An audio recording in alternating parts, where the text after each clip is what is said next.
आजच डाउनलोड करा आणि तुमच्या आवडत्या मालिकांचा आनंद लुटा। म्हणजे धरतीमध्ये गवत उगवण्याची शक्ती जास्तच आहे का अग्नीमध्ये दाहकत्या जास्त आहे।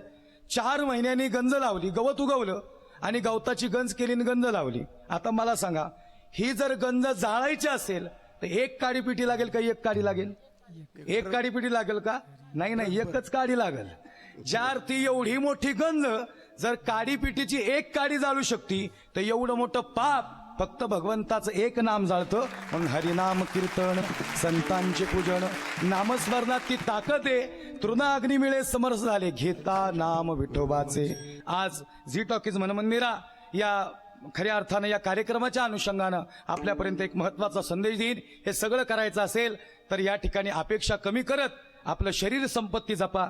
या भूतलावर, या मृत्यूलोकात जर सगळ्यात श्रीमंत माणूस हा भविष्यात जर मोजायचा असेल तर ज्याच्याकडे भरपूर पैसा आहे तो श्रीमंत नाही, पण खऱ्या अर्थानं ज्याचं शरीर सगळ्यात सदृढ आणि निरोगी आहे तो माणूस जगातला सर्वात श्रीमंत माणूस आहे। सगळ्यात श्रीमंत माणूस तो आहे ज्याने अपेक्षा कमी केल्या आणि ज्याने स्वतःकडे लक्ष दिलं। त्यामुळं प्रत्येकाने स्वतःवर लक्ष देणं फार गरजेचं आहे।